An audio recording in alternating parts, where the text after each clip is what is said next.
volta com o Download da Notícia, a primeira edição. Aqui você segue sempre muito bem informado com tudo que acontece na sua região. A gente vai dar sequência aqui às notícias do dia por conta principalmente desta operação que acontece na comunidade de Paraisópolis, uma das maiores comunidades aqui da cidade de São Paulo. Fred, como é que está essa situação? Nesse momento, Fabi, nós já tivemos, a princípio, 4 pessoas presas. O Departamento de Investigações Criminais do DEIC, na manhã dessa quinta-feira, deflagrou aí a Operação Refúgio Violado na comunidade de Paraisópolis, zona sul de capital, para prender suspeitos ligados a uma série de roubos a condomínios no interior de São Paulo e também a farmácias. Foram cumpridos aí 14 mandados de prisão, 27 de busca e apreensão. Segundo a polícia, o grupo é investigado por roubos ocorridos principalmente em Amparo, município no interior paulista, e outras cidades localizadas no circuito das Águas Paulista, na região da Serra da Mantiqueira. Por enquanto, 4 foram presos. Os assaltantes aí permaneciam por horas em residência, utilizando armamento pesado, incluindo fuzis, e agiam com extrema violência, mantendo famílias inteiras sob ameaça. Então, a polícia, nesse momento, dentro de Paraisópolis, já prendeu 4 pessoas para tentar desmanchar essa quadrilha que atacava e aterrorizava residências, principalmente na região de Amparo, e também a farmácias em busca exatamente de remédios de alto custo, principalmente as canetas emagrecedoras, Fabi. Nossa, o quanto essa questão das canetas emagrecedoras virou também um problema para as farmácias, né? Hoje em dia as pessoas têm medo de ir à farmácia por conta do número de assaltos, o quanto aumentou em todo o país, né?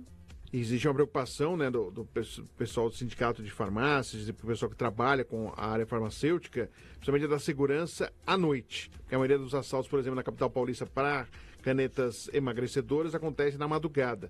Então, estão buscando reforço na segurança, o que encarece também exatamente o custo dessas farmácias, e é um problema, inclusive, de repasse de valores, né? Porque você sabe, quando tem um gasto maior, quem paga a conta também é quem compra remédio, né, Fabi? É verdade, Fred. E tem uma outra operação acontecendo também aqui na cidade de São Paulo. Tem outra operação, são 2 acontecendo. Essa outra é em bairro Nobre, aqui em São Paulo, que é exatamente o Ministério Público de São Paulo, mirando os servidores da Fazenda para o esquema estruturado de corrupção. É um desdobramento da Operação Ícaro, aquela que deteve, inclusive, o Cine Oliveira, presidente da Ultrafarma, em agosto do ano passado. Exatamente os endereços vinculados aos servidores da Secretaria da Fazenda do Estado de São Paulo, incluindo a Delegacia Regional Tributária da Capital, a Delegacia Regional Tributária da Capital 3 do Butantã, a 2 da Lapa, a BCD, Osasco, também outros departamentos. É um esquema estruturado de corrupção. Então são 4 mandatos exatamente no bairro de Moema. Estão sendo feitos e ainda não há informações de presos, apenas da operação sendo realizada nesta manhã, desta quinta-feira, a segunda operação em São Paulo pela manhã. Muito bem, a gente vai dar sequência aqui às notícias de tudo que acontece, porque a gente vai falar também da questão da política, porque o presidente nacional do PSD, Gilberto Kassab, anunciou a saída do cargo de secretário de governo da gestão Tarcísio de Freitas. Em publicação feita nas redes sociais, afirmou que deixa o posto para se dedicar às articulações partidárias eleitorais de 2026 e o movimento reforça o peso do calendário político nesse ano de 2026. A gente sabe que Kassab aí vai anunciar na próxima semana quem será o candidato pelo PSD, que é chamada aí a terceira via na disputa presidencial entre o nome do governador Caiado e também o governador do Rio Grande do Sul, Eduardo Leite, quem vai ser o escolhido aí por Kassab para a disputa das eleições presidenciais. É o PSD que apresenta aí como uma terceira via a esse momento tão polarizado que a gente vive entre esquerda e direita. Fred. Momentos ainda de extremidade, de esquerda e direita, é uma terceira via, mas acho que com pouca aderência nesse momento, né, Fabi? Apesar de são nomes já conhecidos, do Leite e o Ronaldo Caiado. Vamos ver, o Kassab é um ótimo articulador, vem crescendo cada vez mais, no cenário político, como uma pessoa de articulação, importante, em todas as frentes, municipais, estadual e federal, né, Fabi? Pois é. Bom, a gente segue aqui com mais informações para você, com tudo o que acontece em São Paulo, no Brasil e no mundo. A gente agora vai falar da questão do Supremo Tribunal Federal, porque definiu critérios para pagamento das chamadas verbas indenizatórias e do adicional por tempo de serviço para magistrados e também membros do Ministério Público. Pela decisão, enquanto o Congresso não aprovar lei específica, vão poder ser pagos benefícios de até 35% do teto constitucional em verbas indenizatórias e mais 35% por tempo de serviço, com padronização, regras de transparência. O próprio STF afirma que a medida busca unificar critérios e disciplinar os pagamentos. Bom, agora, Fred, a gente vai falar de um caso, olha só, no Rio de Janeiro, porque vem chamando a atenção, a gente vai colocar umas imagens aí, justamente de um ataque de um policial militar a estudantes no Rio de Janeiro. Vamos acompanhar.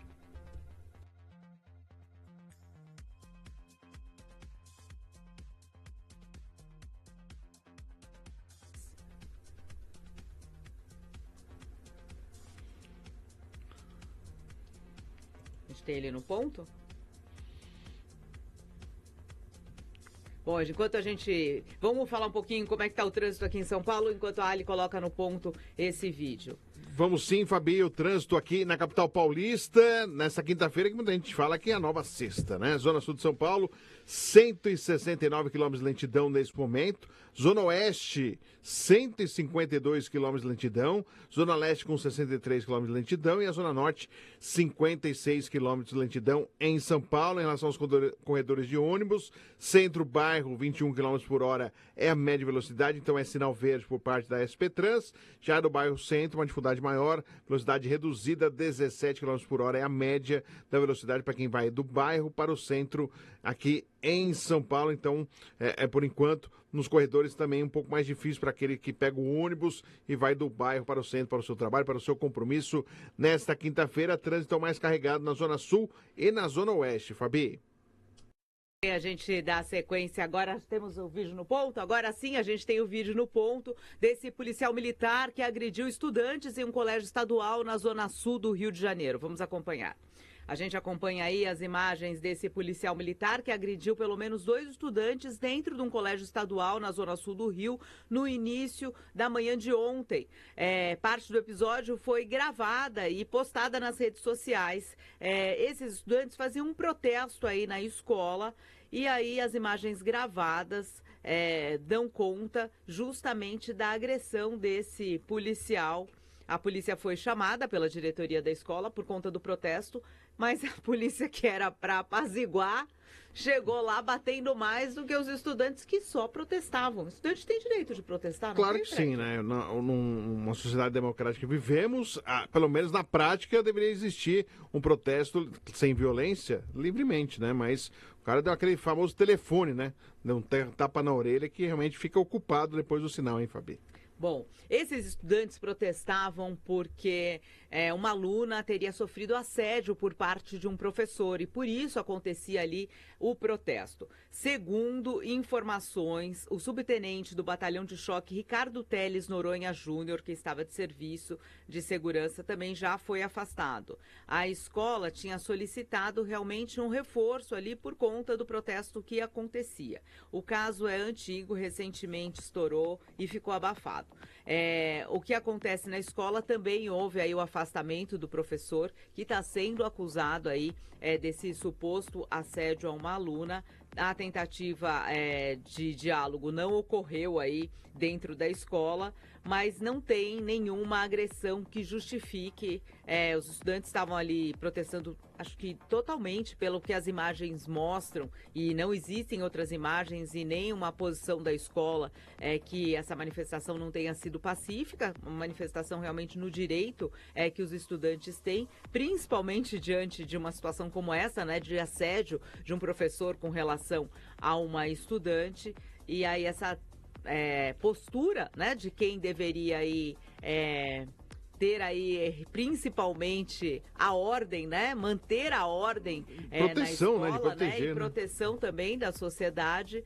Infelizmente não aconteceu isso. Infelizmente foi aí mais uma vez pro lado da violência, né? O que não deve acontecer nunca, né? Policial desferir 2 tapas no rosto não faz sentido nenhum, né? Não, desproporcional, até porque pelas imagens ali não parecia que era um grande tumulto, protesto gigantesco, né? E que não justifica nenhuma agressão, mas que pudesse deixar o clima mais tenso. Pelo contrário, tava 2 rapazes ali perto do policial e ainda foram agredidos, né? Lamentável, e realmente tem que ser punido da maneira que cabe aí, né? Não tá honrando a farda, né, Fabi? Pois é. A Polícia Militar foi previamente afastado do serviço das ruas. A Polícia Militar reitera o compromisso institucional de atuar em defesa da sociedade, sempre apurar com atenção e transparência necessárias a conduta de seus policiais em serviço. Já a Secretaria de Educação, em nota, informa que lamenta o ocorrido, reforça que não compactua com qualquer forma de violência no ambiente escolar, prática incompatível com os princípios que orientam a educação pública. Bom, depois do ocorrido, né? É nota para lá, nota para cá, né? E lamentar mais um caso de violência envolvendo, inclusive, polícia em relação à população. Bom, a gente segue aqui com as informações de tudo o que acontece em São Paulo, no Brasil e no mundo, e principalmente na sua região. A gente tem uma informação com relação ao noticiário internacional. Israel afirma ter matado em bombardeio Alizera Tangrish, difícil esse nome do comandante, viu? Da Marinha da Guarda Revolucionária do Irã. Segundo o ministro de Defesa israelense, ele era uma peça-chave nas ações ligadas ao fechamento do Estreito de Hormuz, rota estratégica por onde passa parte relevante do petróleo mundial. Até a última atualização, o Irã ainda não havia confirmado oficialmente a morte aí do comandante nesse conflito que acontece no Oriente Médio entre Estados Unidos, Israel e Irã. A gente, durante o início da semana, teve o anúncio do presidente Trump de uma trégua. E, infelizmente, o que a gente vem observando e principalmente noticiando é que essa trégua ficou só realmente no discurso, certo, Fred? Infelizmente, né? Acho que foi muito mais um recado do Trump em relação à preocupação do mercado financeiro americano do que realmente uma realidade do conflito. Porque depois que ele falou isso, a escalada só aumentou, né? Com ataques dos 2 lados, né, Fabi? Bom, agora a gente vai com informações de um caso bem polêmico aqui no Brasil, que também está no noticiário todos os dias, que é a questão do Banco Master. A polícia diz ter encontrado mensagens entre o CEO da Fictor e um operador ligado ao Comando Vermelho, conhecido como Ralado. Segundo a investigação, as conversas tratariam de fraudes para obtenção de crédito bancário e lavagem de dinheiro por meio de empresas da fachada. A Polícia Federal apura um esquema que pode ter movimentado 500 milhões de reais em prejuízos a instituições financeiras, incluindo a Caixa Econômica Federal. Sabe que tem um detalhe em relação a esse caso da Fictor? A Fictor até outro dia patrocinava o Palmeiras. Olha. E o Palmeiras tinha um conselheiro, ele é conselheiro ainda, mas está licenciado, o João Carlos Mansur, que é da REAG Investimentos, era o responsável pela REAG Investimentos. A REAG tinha possíveis ligações com o PCC e a Fictor com o Comando Vermelho. O Palmeiras está escolhendo bem os patrocínios de camisa, hein, Fabi? Pois é, o Palmeiras está cada dia pior. Tá bem no situação, campo, mas para escolher né? patrocínio não tá dando muita sorte, não, hein? E o pior, Fred, é que realmente a gente vê a dimensão desse escândalo do Banco Master, que não está poupando ninguém, né? Tá indo... Em todas as esferas. A teia está cada vez maior, né? Judiciária, política, cultural, no esporte, tá tudo chegando aí. A gente fala assim, olha, esse aqui se safou. Não, vai lá e aparece. E não tem lado, viu? Aí quem quer ficar entre direita e esquerda, quem é responsável, não se iluda. Não tem pai da criança, todos estão ali. Não tem. Essa criança tem muitos pais, digamos assim. Fred, hoje temos jogo da seleção brasileira? Tem amistoso, 4 da tarde nos Estados Unidos, tem Brasil e França, amistoso, Brasil se preparando para a Copa do Mundo dos Estados Unidos, México e Canadá, e é um amistoso onde muita gente, Fabi, está colocando a França como grande favorita para a partida, não é o Brasil não, está colocando a França como grande favorita, a França que vem com uma geração mesclada, o Mbappé, que é o grande nome do time francês, mas com jovens atletas franceses que já atuam em outros grandes clubes da Europa, E o Brasil com dificuldades, os jogadores cortados por contusão, Neymar não foi convocado, e quando o Brasil chegou nos Estados Unidos, gritos de Neymar, Neymar, Neymar na chegada da delegação, essa pressão vai existir até a lista final. Então é um jogo interessante para ver. O Brasil não vai ter o Marquinhos, que é o líder e capitão da equipe da seleção brasileira no jogo de hoje, uma defesa modificada. E o Ancelotti já avisou que será 4 atacantes, vai para cima da França. A França, historicamente, Fabi, sempre foi o calcanhar de Aquiles do Brasil. Em 86, o Brasil acabou perdendo nos pênaltis para a França. Em 98, perdeu a final da Copa do Mundo em território francês. Em 2006, foi eliminado pelo selecionado francês, com Zinedine Zidane ainda deitando e rolando para cima do Brasil. Então, ou seja, a França sempre foi um calcanhar de Aquiles, aí, um time indigesto para o time brasileiro. Sempre mandando um au revoir. Exatamente. E o Brasil dançando nessa. Bom, a gente sabe que Neymar não vai, mas faz barulho. É incrível, né? Até nos Estados Unidos o pessoal gritando o nome dele, e isso vai perseguir até a lista final para a Copa do Mundo, e dependendo do que o Brasil fizer na Copa, isso também vai perseguir aí o Ancelotti e o selecionado brasileiro. Mas vale a torcida hoje, 5 horas da tarde, jogo da seleção brasileira. Você que gosta de futebol já dá aquele esquenta aí para a Copa do Mundo. A gente já tá agora na reta final. Faltam poucos dias para a Copa do Mundo, né? O Brasil vai enfrentar a França nesta quinta e na terça enfrenta a Croácia. São duas seleções de um poderio importante para se testar aí a condição que o Brasil está. Se não ganhar da França, acho que da Croácia ganha. Olha, a Croácia, na teoria, seria um adversário mais fraco que a França. Eu acho mais difícil o Brasil ganhar hoje do que na próxima terça-feira. Então há esperança, gente. Há esperança. Tire a camisa verde e amarela, né? Vamos torcer. Aliás, tem uma outra polêmica, Fabi. A camisa do Brasil, a Nike fez a camisa e colocou, ao invés de Brasil em alguns detalhes da camisa e do meião, a simbologia brasa, para se referir ao Brasil. E isso não caiu muito bem, não. Nas redes sociais está sendo detonado o fato de se chamar o Brasil de brasa. Ai. Até a camisa vira polêmica. Virou. Gente, virou. Vamos pro futebol? Vamos pra bola no pé? Que é isso que importa? Bom, agora sim, Ali, vamos lá com as imagens justamente aí do ginásio do Ibirapuera, que entra em questão no governo estadual, que abriu consulta pública para a proposta de concessão do complexo do Ibirapuera e também da Vila Olímpica Mário Covas. A ideia é transferir para a iniciativa privada a gestão dos espaços, com foco em modernização, manutenção e ampliação das estruturas esportivas e de lazer. Entre as intervenções previstas para o ginásio do Ibirapuera estão rebaixamento do piso, o aumento da capacidade de público e implantação do centro comercial subterrâneo. A consulta segue aberta até o dia 24 de abril. Esse é um centro bem tradicional de esportes aqui de São Paulo, certo, Fred? Tem o Ícaro de Castro Melo, que é o estádio do Ibirapuera. Aliás, o Santos está pensando em jogar em São Paulo e até consultou para ver se pode jogar no Ícaro, porque o Pacaembu não está liberado por conta de público, tem um público reduzido. E o Santos está pensando até jogar. Na década de 90 jogou alguns jogos no Ícaro de Castro Melo, que é o estádio ali do Ibirapuera. Tem o ginásio do Ibirapuera, foi palco de grandes jogos de vôlei, de basquete, de futsal. Né? E tem espaço olímpico, treinamento olímpico, muitos atletas olímpicos treinando na pista olímpica ali do Ibirapuera. É um espaço importante, interessante. Vamos ver se vai dar certo. É um sonho faz tempo, né, de que o governo tem de repassar pela iniciativa privada aí, exatamente o comando desse complexo esportivo. Bom, agora, até onde vai o poder, né? No direito de ir e vir. Um episódio chamou a atenção, foi a abordagem ao senador Alexandre Giordano do Podemos. A gente tem imagens dele no carro, que ele transitava na zona norte da capital. Segundo a Polícia Militar, ele dirigiu uma Land Rover sem placa, com CNH vencida há mais de um ano, sinalizadores irregulares e ainda, de acordo com a Polícia Militar, o senador se recusou a apresentar documentos, fez ameaças e tentou deixar o local da abordagem. O caso foi registrado e ganhou repercussão após divulgação das imagens, porque é se achar acima do bem e do mal, né?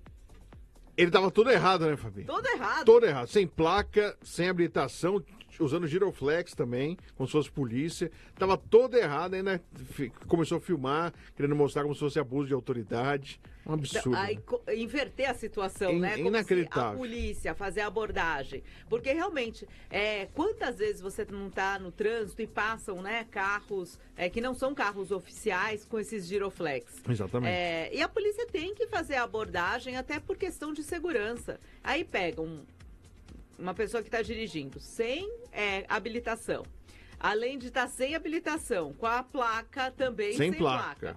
Aí quer passar impune? Ele estava sem nada e se achando com tudo, né?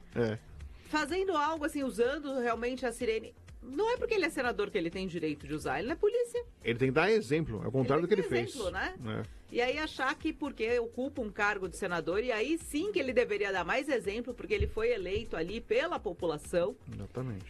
Ele pode se safar de um flagrante, porque esse é um flagrante.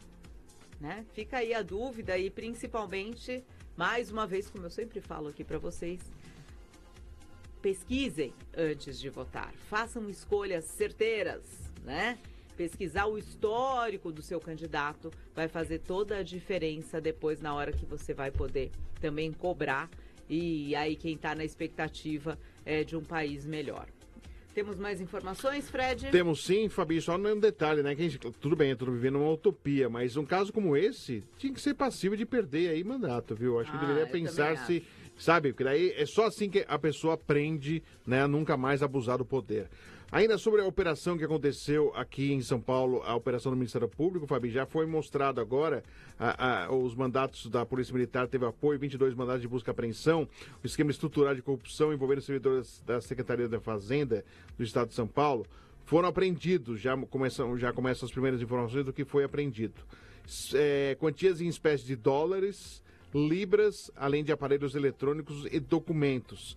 Aqui em São Paulo acabou acontecendo aí mandatos na região de Moema para 4 pessoas ligadas aí exatamente à Secretaria da Fazenda do Estado de São Paulo. É um desdobramento da Operação Ícaro que prendeu o dono da Ultrafarma, Cíndio Oliveira, em agosto do ano passado. Além de São Paulo, os mandatos também tivemos aí na cidade de Campinas, Vinhedo e São José dos Campos. Então, tá aí. Dólares, dinheiro, computadores, aparelhos eletrônicos, documentos, todos apreendidos pela polícia e pelo Ministério Público, Fabi. Muito bem. Já temos Fábio Denardi no ponto? Então a gente vai para um rápido intervalo. Na sequência, a gente vem com o quadro Moeda e Mercado e todas as informações aí para o seu bolso.